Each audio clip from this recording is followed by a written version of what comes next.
Hello and welcome to the Fossil Huntress podcast.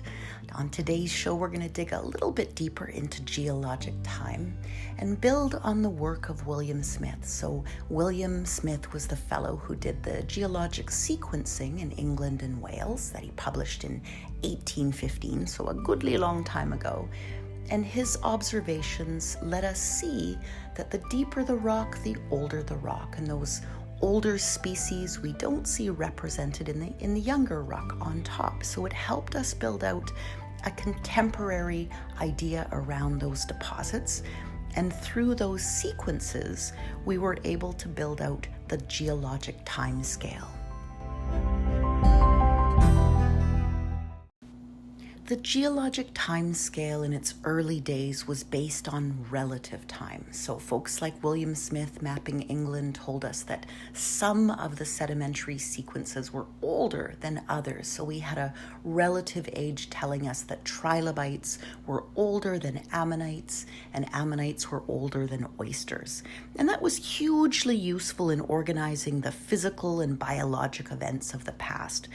But up to a certain point, we couldn't tell the exact age, the actual age. And it was our friends in chemistry that gave us that knowledge. So around 1895, we began to understand radioisotopic dating. So that's the method of dating rock based on radioactive isotopes. And I thought we'd talk a little bit more about that here. So we talked earlier about how we use the elements and their radioactivity to give us the relative age of rock.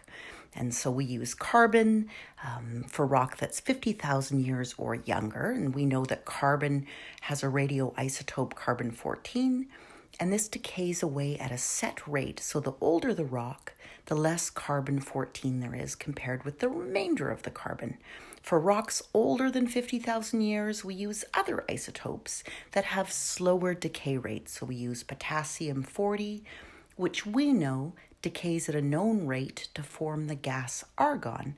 And we use uranium for older rocks. So we used the atomic clock of uranium to date the Earth because uranium breaks down to lead over time. And so that's how we calculated that our Earth is 4.5 billion years old.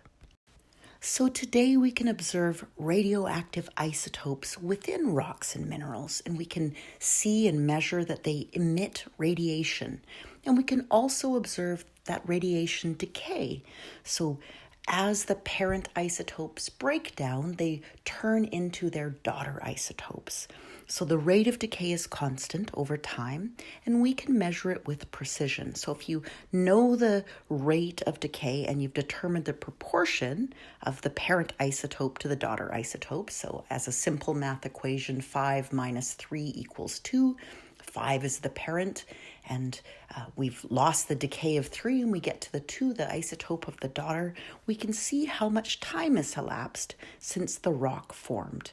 And the rate of decay of radioactive isotopes is expressed as that isotope's half-life.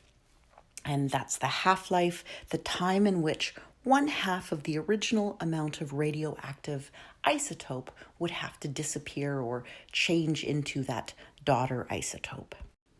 I've oversimplified that a little bit, but you get the relative idea. So at the end of the time measuring one half-life, 50% of the original parent isotope would have undergone decay. And then after another half-life, half of what remains, so 25% of the original, would have undergone decay. And after a third half-life, only 12.5% would remain, and so on and so forth. And so it is from this that we begin to understand the true and accurate date of rock.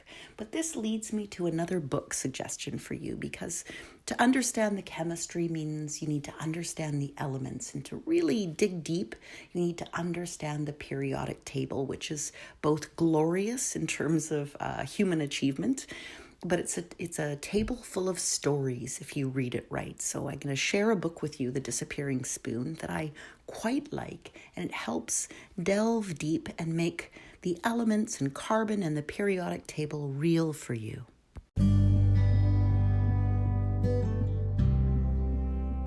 one of the best ways to understand a topic, any topic, is to be engaged with somebody who's truly keen on their subject material. So I recommend Sam Keen's The Disappearing Spoon, and it's a true tale of madness, love, and the history of the world from the perspective of the periodic table of the elements. So it talks about the individuals and our great achievements over time and figuring out where the elements go. So the periodic table is a bit like a castle, and each of the bricks in the castle is individual and has certain properties.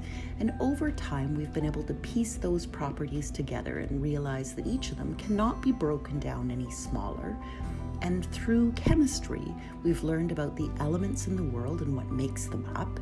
And it is from the periodic table and the radioactive elements and the properties of potassium and carbon, uranium and lead, that we've been able to tease out and give exact dates to the fossil records. So I highly recommend that book as a little read. You'll delight in the science of it. And I read it from time to time just for the sheer pleasure of it, and I recommend you do too, because hidden within the elements are the stories.